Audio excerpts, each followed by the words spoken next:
This episode is brought to you by Adobe Firefly, the all-in-one creative studio with AI-powered image and video generation. Built for today's creative process, Firefly helps you generate, edit, and experiment fast. Because the asks aren't getting smaller, and the timelines? Still tight. With all the best creative AI models in one place, Firefly brings your ideas to life. Learn more at adobe.com/firefly.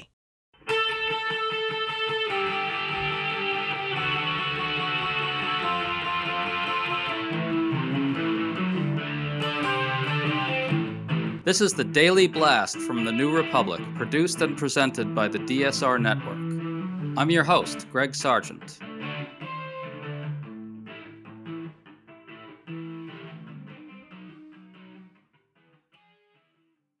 Donald Trump is confronting the limits on his power in fresh ways, and it's rattling him badly.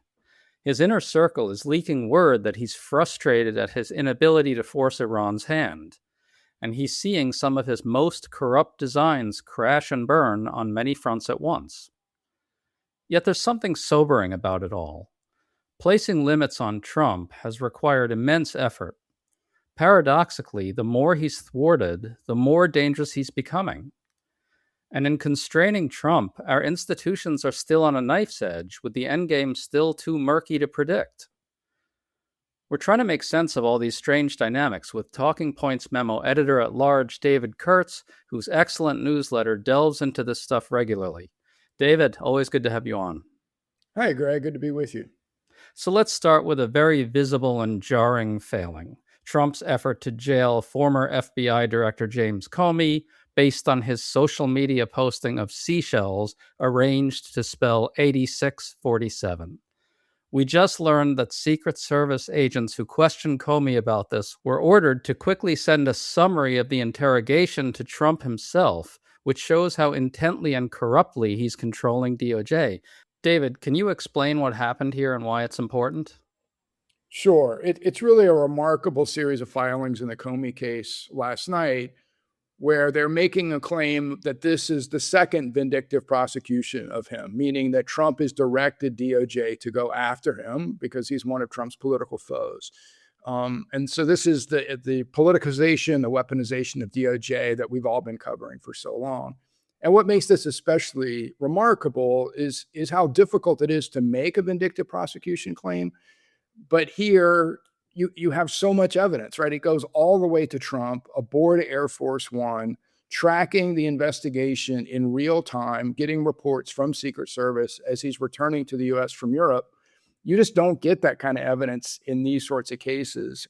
Comey's lawyers are trying to say, we have smoking gun evidence that this prosecution is a vindictive one and therefore should be thrown out. And this smoking gun evidence is that Donald Trump is micromanaging the prosecution of Comey in real time, demanding to know exactly what happened in these interrogations as they happen. I mean, we could do like a whole semester seminar on the many reasons that this is so messed up. And it really comes down to prosecutors have an obligation under the law to conduct prosecutions in the public interest and in the interest of justice. And that goes beyond even sort of complying with whatever the policy directives of a particular president are. They can set broad policy parameters, but they're not supposed to be directing individual prosecutions.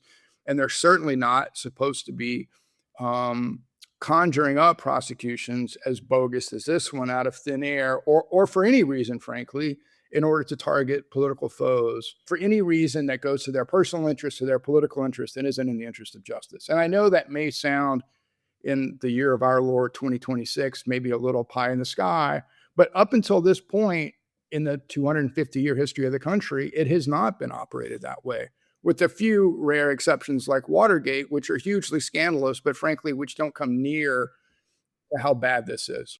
Yeah, and it looks to me as if this revelation is yet another sign that this prosecution is likely to really fall apart. And on that front, on the front of Trump becoming more and more aware of the limits on his power, The Atlantic had this interesting report on his deliberations over Iran. A senior official says Trump is frustrated by his failure to get Iran to budge, to the point of wanting to order a heavier attack on Iran, but he and his advisors decided against it because it could further deplete our weapons stockpiles.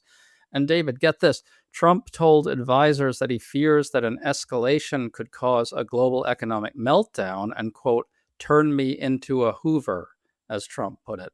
That's a real admission. He doesn't have the power to force Iran's hand, and he's acknowledging that Iran has leverage over the global economy. And it's, of course, because of what he did, right? Yeah, it's because of what he did, and there's no clear way out of this box canyon for him, and it is a quagmire. And Iran continues to have cards that it can play to keep him at bay. And I think what he's describing there is in part acknowledging that, right, that there is a limit as to what he can do, and Iran has him in a box. So I think what's interesting, Greg, is it's hard to look at all of these data points and see like a single common thread. I think there's some things that are, in this case, it's like a geopolitical limitation he's run into. In other instances, it's like the limits of the powers or the abilities of his people. In other cases, he does run up against limits in the law. But you're right. There's an increasing number of examples where we see him bumping up against the limits of his powers, and it's after a year and a half of feeling like we were watching a rogue or renegade president sort of trammel all limits. It's good to see that there may be some limits to that will hold, at least for a time. And making this even more buffoonish on the Iran front, these revelations about Trump holding back because he knows he can't really force Iran's hand come even as he just said to Fox News the following, quote, "We are going to beat the effing shit out of them, and we will be hitting them hard. They're going to get a beating," close quote. David, Donald Trump has managed to degrade his own threats so badly through repetition that Iran no longer seems to fear his mightiness. What do you make of that? Well, Greg, this all comes after, didn't we declare victory in this war like a month or two ago? I mean, we're just at a point where I think one of the dynamics of the whole Iran fiasco has been, it's revealed the perils of trying to narrate this kind of conflict through a president when the president is like a Donald Trump. Because every week, every day, for the 6 months this has been going on, there's a new line from the White House, a new declaration that peace is at hand, or a new declaration that we're about to bomb them back to the Stone Age.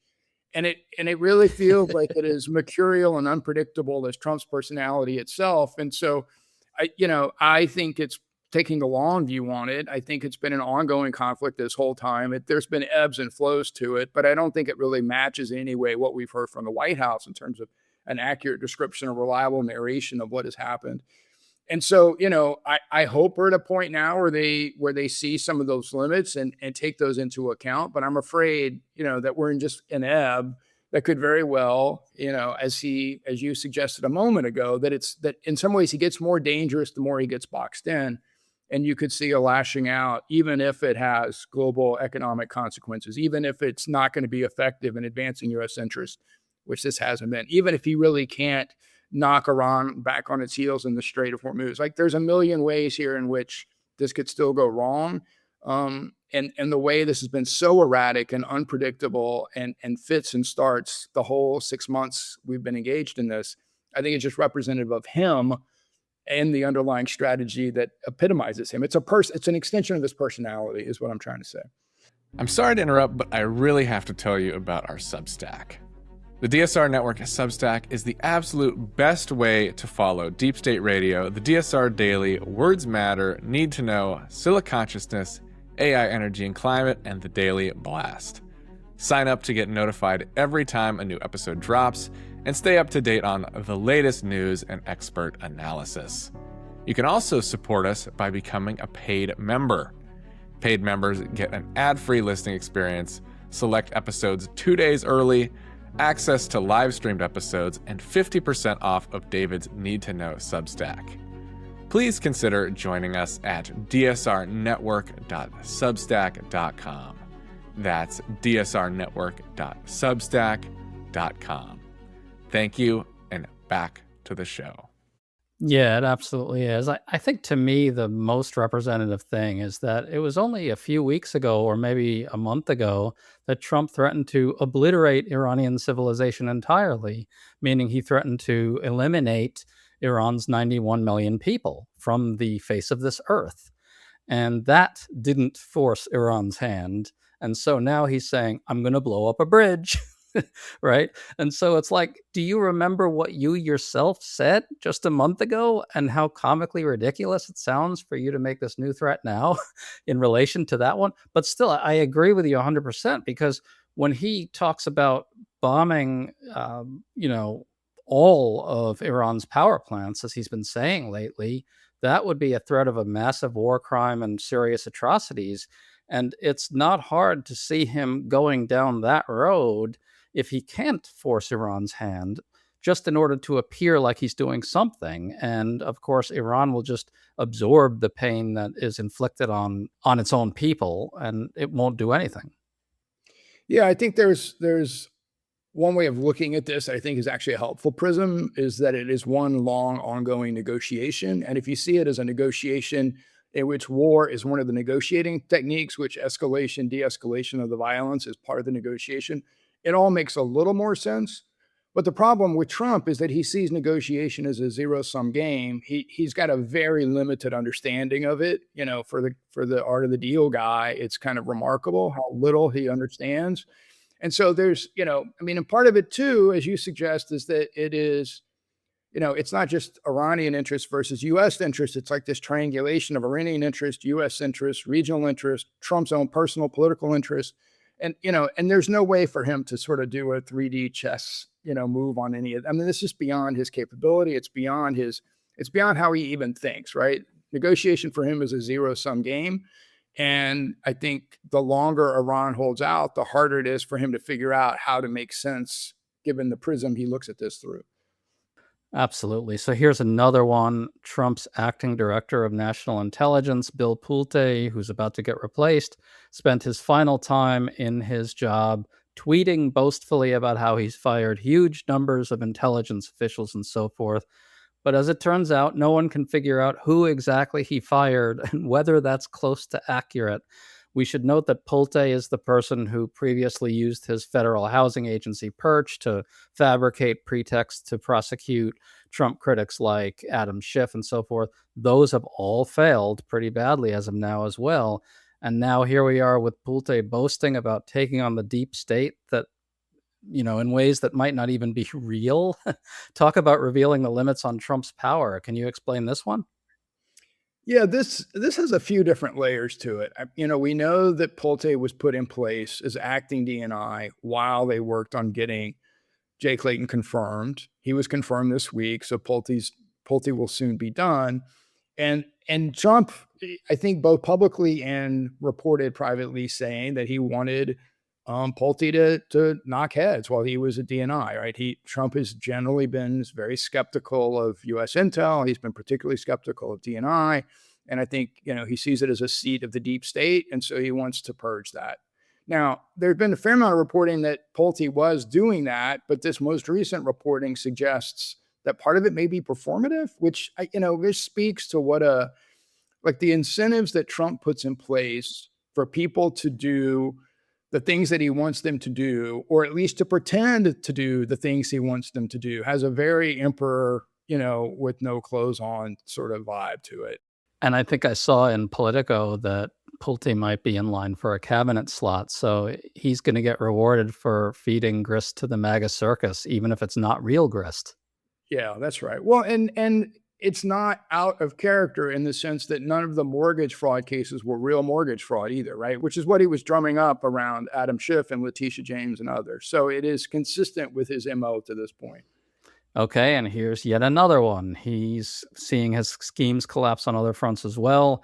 Huge numbers of ICE arrests of protesters are not ending with convictions. That's an area where Trump is abusing his power most flagrantly, perhaps. You've written on this. Can you talk about this one? Yeah, so there have been a number of examples in LA, in Chicago, in Minnesota, where it seemed clear that the White House was directing sort of a maximal response to protesters who were protesting ICE in their cities, either at raids themselves or at ICE facilities within those metro areas. And the charges that DOJ brought were in some cases way over the top, in other cases utterly unsupported by the evidence, and in a few cases were brought on the basis of either misstatements or outright falsehoods by agents who were bringing the charges. So there's like a whole array of things happening there. But those have slowly melted away. Sometimes charges were reduced from felonies to misdemeanors. Other times they were dropped outright. In some cases, both. So let's tie all this together. Trump is running the most imperial, most corrupt presidency in modern memory, and it's not even close. No president has abused his powers the way Trump has. And yet, in key ways, he really is being constrained, and he's really angry about it. But that, again, paradoxically, means the areas where he wields less fettered powers are ones we really need to worry about. What's your overall reading here? Are we holding him back or not? I think it is a very tenuous moment where in some areas, I think we've seen some modest success. I think how things go in the November elections will really dictate how much more he's able to run amok over the last 2 years of this term.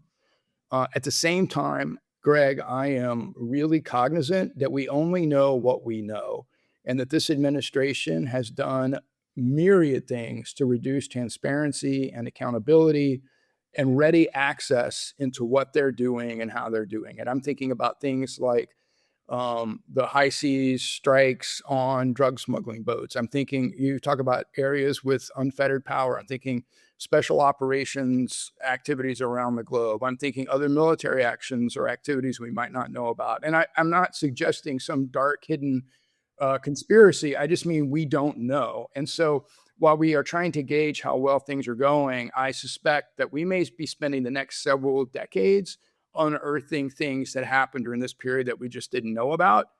And at the same time, Greg, and I think this is kind of what you were getting at, in the example, for instance, of these vindictive prosecutions, in a lot of ways, the damage has already been done. Let's say Comey succeeds again in making this one go away. He's had 2 come up now, and there's other people who have been subjected to this. Abrego Garcia's case has succeeded on a vindictive prosecution claim in Tennessee. But the turmoil, the emotional cost, the financial cost to people of this, and I think this is really key, Greg, the sense that it creates of fear in the populace, of fear in other officials, and fear in people who would oppose Trump. That's real damage, right? And it's real damage that's done to the institutions of government that are being abused. That's going to take us decades to recover from. So in a lot of ways, what we're seeing are him bumping up against limits, but around like his feet, if we're going to visualize this, is the litter of institutions that he's kicked over and of people that he's trammeled, and of sort of basic civil liberties that we've long valued as sort of fundamental to who we are. And all of that, I think he has laid waste to one degree or another in a way that will take some time to recover from. I just want to try to salvage one optimistic note from all this while acknowledging everything you just said is right there. I can't help but feel like there's a pattern of resilience that we're seeing. The backlash to ICE that we saw in places like Minnesota and Chicago, huge numbers of people banded together in really creative and unexpected ways to defend immigrants against heavily armed paramilitary goons at great risk to themselves. Lower court judges are doing tremendous fact-finding work. I know you agree with this one. And they're really putting a real record out there for us, a factual record of what this administration is doing on front after front after front. People are not being dissuaded by these buffoonish efforts to prosecute ICE protesters. People are going out there at great risk to themselves, putting their necks out there to try and defend the country. And I think nobody's going to be dissuaded by Trump's efforts to persuade everybody that voting can't work. Nobody's going to be persuaded by that. I think we're going to see tremendous turnout in the midterms. We've seen this in 24 special elections, huge outpourings of political energy. I really hate to sound Pollyannish, but it seems like there's a pattern of resistance and resilience that's worth talking about. No, I agree, Greg. And I think you've probably seen the same thing I have, which is that sort of in the depths of things a year ago, I think people started to feel a sense of hopelessness and a sense of, that he was kind of running the table. And what I've noticed is that each setback, each reversal, each time he's been at least halted, if not outright stopped, it has energized folks. I think it's given people a sense that there are avenues here towards protest, towards resistance, towards pushing back, and just sort of living our civic lives in a full way, that makes a difference, and people feed on that. And so I think it can build on itself as well. I agree 100% with that, David. Really well said. Folks, stay in the game. We can win this. We really can, I promise you. David Kurtz, really, really great to talk to you, folks. If you want more of David Kurtz, make sure to check out his daily newsletter over at talkingpointsmemo.com. David, great to have you on. Great. Thank you, Greg.